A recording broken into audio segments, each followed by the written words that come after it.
Hello everybody, I am Nicad. We are playing Feed the Beast, episode 10. I think I got the number wrong on the last episode. I've set up a few of the farms here. We got a tree farm going over there. There's a peat farm over in that corner. And over here we got a wheat farm. And they're all connected to this central hub by pipes that will go under the streets. It brings everything over here and deposits it all into this chest. So it's been running good. I've set up some more machines over here. We have a centrifuge, a squeezer, a couple carpenters. But one thing that we're running into a problem with right now is if we go over to our bee lab. Actually, I'll show you this first. I did some remodeling. So now we have these hoppers here. And if we go downstairs, they all lead down into the analyzer. And then, so I can put bees into the analyzer up top, or into the sorry, into the hopper. They'll all filter down into the analyzer, get spat out that way, and that leads back upstairs to this APR's chest. So that's good, and we've had some success with breeding. These are purebred commons. Oh, none in there. I think those are purebreds as well. And so we're having some success. We're getting to where we want to be. But, as you saw in the analyzer, we're almost out of honey. Well, we are out of honey. I can't run that machine anymore. So we need to build that automated honey factory. And we're going to do that, I think, in this area. But to do that, I need to head back to the other base because we need to make some things. So I will be right back when I get over there. Okay, we're back at the main base. We need to make one of these things, craft packet stamper. And for that we need piston, crafting table, some iron, and some cobblestone. So let's make the piston first. I don't have any redstone. There we go. So that is just that, and cobblestone sides. Some redstone there, that gives us the piston, and where do we put that? That goes on the top. So now we need 3 iron there, a crafting table there, and then cobblestones around the edges. That gives us a craft packet stamper. We're going to put that there, and now we need to make an actual craft packet. And to do that, the one we want to make is for diamond shards. Or is it for these things? This is with the factorization mod. Doesn't seem to be a recipe for it in here, I don't think. What if we just look for packet? Yeah, it doesn't show us in here. But this is how you do it. We take the obsidian, and we put that like that. We put a block of diamond in the middle, and we put 4 TNT in here. That gives us a craft packet. We go over to the stamper, put that in there. Bam! We got 18 diamond shards. That was all of the diamonds I had, by the way, all 9 of them. So I'm going to have to do some caving at some point, but the reason we need this is to make one of these, a wrath igniter. And with the wrath igniter, we can go light these blocks of iron on fire. We'll do that outside here. Oh.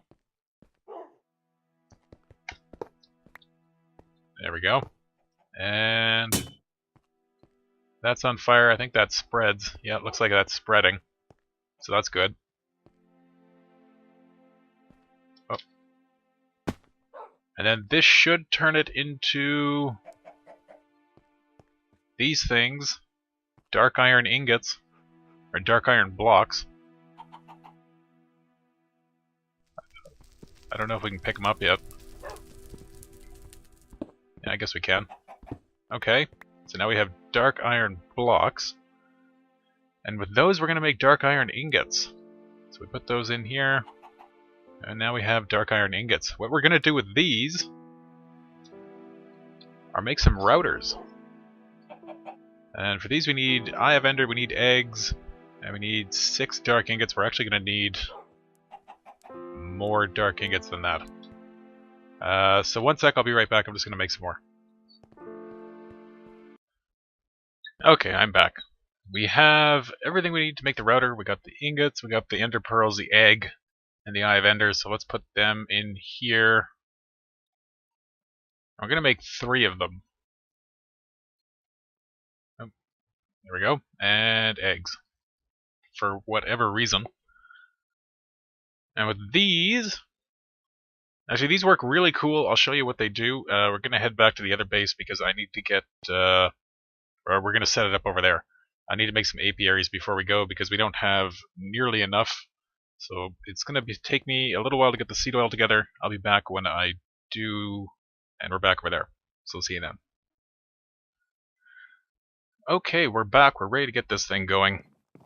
We got our 3 routers. We're going to put one there, and one there.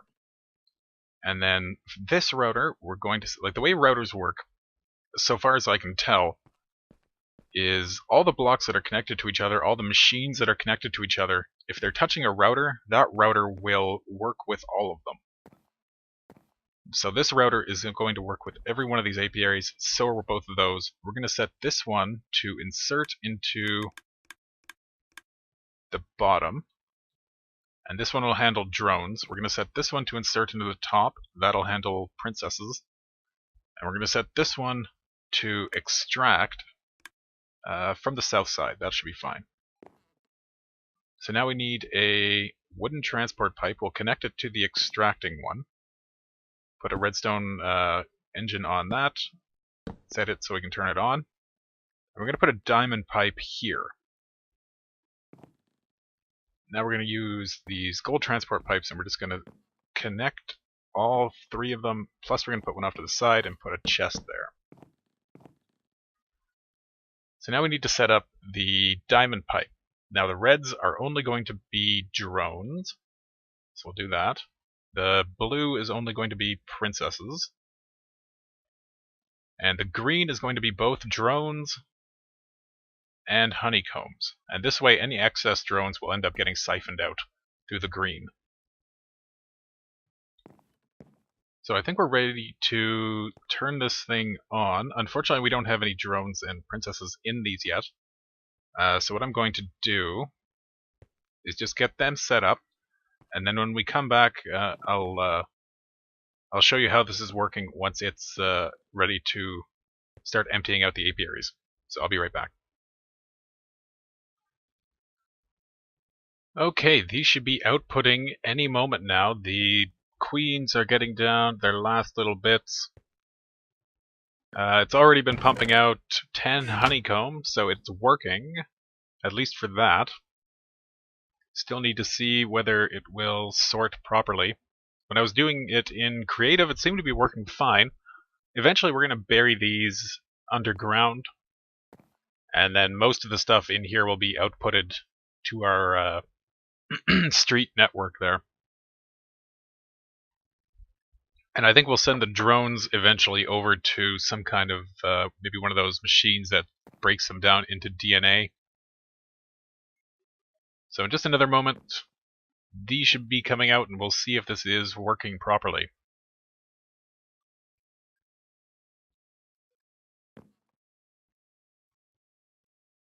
Gonna take a second. I don't want to miss it happening here. So I started a little bit early.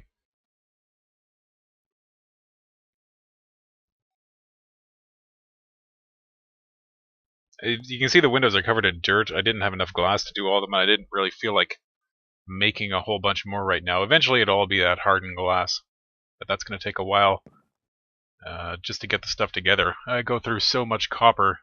See, here comes one of the honeycomb right into the chest, as it should. Very shortly the bees should be coming. Yeah, here they come. Those are the drones. One went straight ahead, that's fine. Yeah, it seems to be distributing them all right. Hopefully. I think these are all drones. I think we only had one princess so far.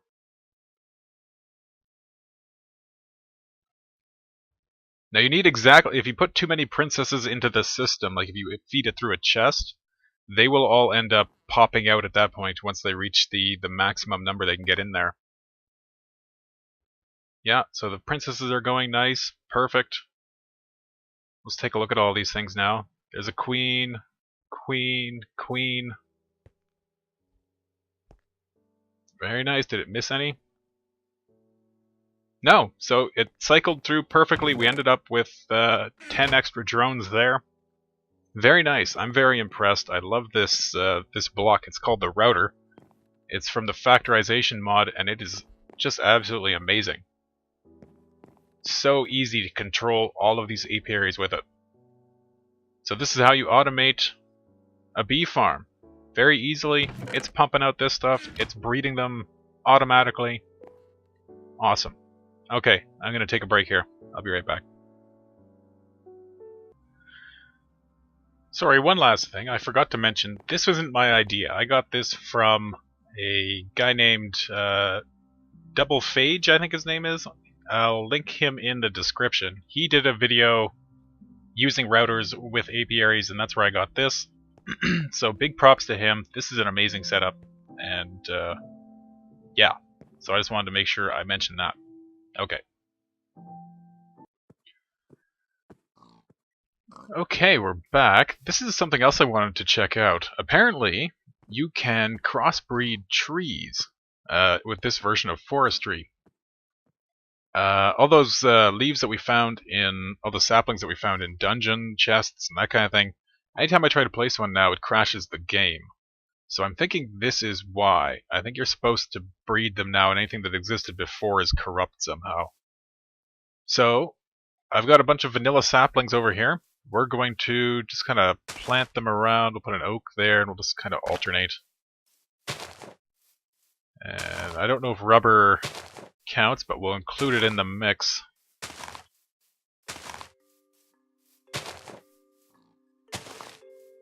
There we go. Put another one of those, and put a jungle sapling there.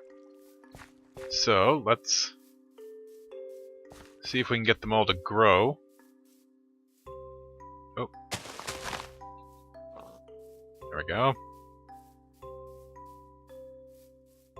Now, apparently I was watching Direwolf 20's video on this, and apparently what happens is as the bees pollinate the trees... There we go, we'll just put a couple bees in there. These are the only apiaries I had available.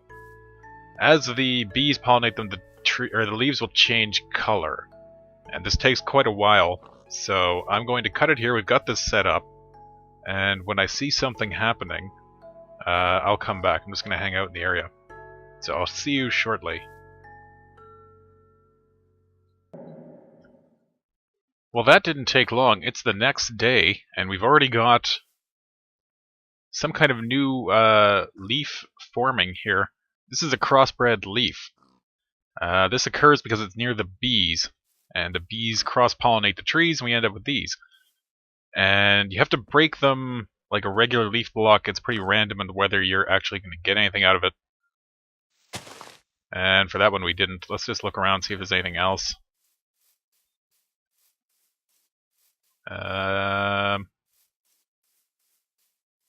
Not seeing anything now. It might have changed the internal leaf on one of these, and we can't see it. Oh, there's another one.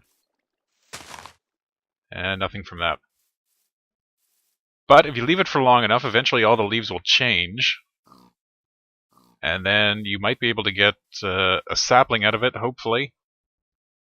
And it should be... Oh, there's something new. No, got nothing from that. Okay, I'm gonna keep watching these, and you know what? Maybe I'll be back next time we get a sapling. So I'll see you shortly. Actually, well, we got a moment. I found this over here. It's this tree that has spider webs on it, and it just happened to spawn on the edge of a cliff, and there's a chest underneath it with a spider spawner. So we're going to come over here during day, put a little thing on that. I guess we're going to have to break the spawner to get at what's inside. What kind of wood is this? That's just great wood logs. Let's, I guess we'll just break it. That's unfortunate, but... So what do we got? Ooh, steadfast drones. That's cool. I'm not sure what those produce, but that's neat. Got some wheat, some string, cocoa, some green sapphires, punch 2, a bucket and some redstone. So these are pretty good chests if you can find these trees that have, I guess they're marked with the spider webs on them. Very cool. Okay, once again, I'll be right back. Hey everybody, we got our first crossbred sapling, a silver birch sapling. I don't know if we'd got one of those before, but we have this one. Let's see what it does.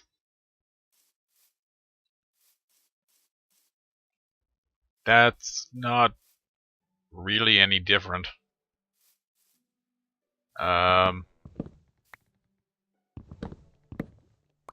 Let's cut it down and see what kind of leaves we get out of it. We're at saplings. It a little bit disappointing for the first one. Maybe there's something special about it. Don't tell me we're not going to get a sapling back. Oh, there's one. Silver birch, so it produces the same thing. There's a machine you can make called a... Where is it here? Tree analyzer. And we need diamonds for that. I don't have a diamond at the moment. But I guess with this thing, you can use it like the bee analyzer and figure out what's going on with the trees, and I guess maybe you can specifically crossbreed specific kinds of trees at some point. Ones that grow, you know, 2 by 2 or 1 by 1, or to grow to a certain height, that kind of thing. Oh, there's another... Nothing. Oh, that looks different. Nothing from that one. So, this has taken quite a while. I've been here for like an hour or 2, really, just kind of puttering around. I think I'm actually going to end the episode here. There's a lot of stuff that I need to do that I want to do, but I need quite a bit of time to prepare. Oh. Oh, what do we get there? Just a jungle sapling, so that was... What, nothing? Okay. So I need quite a bit of time to prepare just to get the materials over. I gotta do some caving because I'm getting low on a lot of things. So because of that, I'm gonna end the episode here, and when we come back next time, we're either going to play around with some soul shards, or set up maybe some kind of biofuel system here because I'm getting rapidly overwhelmed with the output of both of these farms. So next time we're going to do one of those two things. Biofuel or soul shards. So I'll see you next time. Take care.